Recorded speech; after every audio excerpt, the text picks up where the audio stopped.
Disse Jesus: ide por todo o mundo e pregai o eterno dom,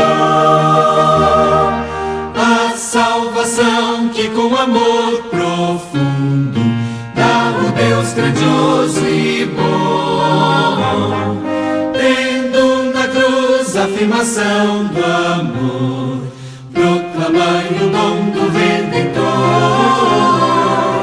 Ó, conquistai almas perdidas, buscai o pecador enfermo, quase moribundo. Vamos, irmãos, levar essa luz ao mundo inteiro. Vamos, irmãos, contar que esse dom é verdadeiro.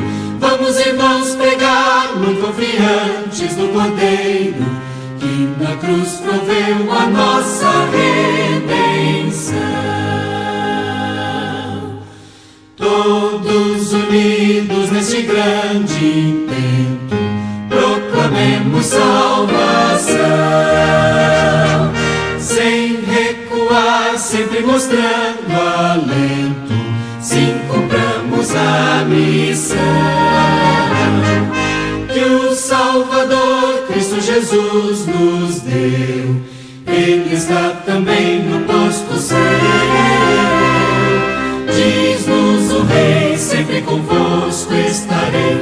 Vamos, irmãos, por Cristo neste pensamento.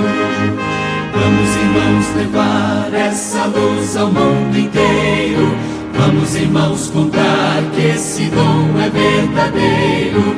Vamos, irmãos, pregar muito confiantes no Cordeiro, que na cruz proveu a nossa redenção. Firmes levemos a mensagem santa do Evangelho de Jesus, esta mensagem divinal que encanta e que o pecador conduz, plena de bênçãos do glorioso Deus, que redime os escolhidos seus.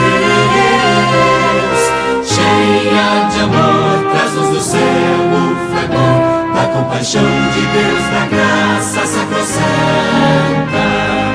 Vamos, irmãos, levar essa luz ao mundo inteiro. Vamos, irmãos, contar que esse dom é verdadeiro. Vamos, irmãos, pregar muito confiantes no Cordeiro,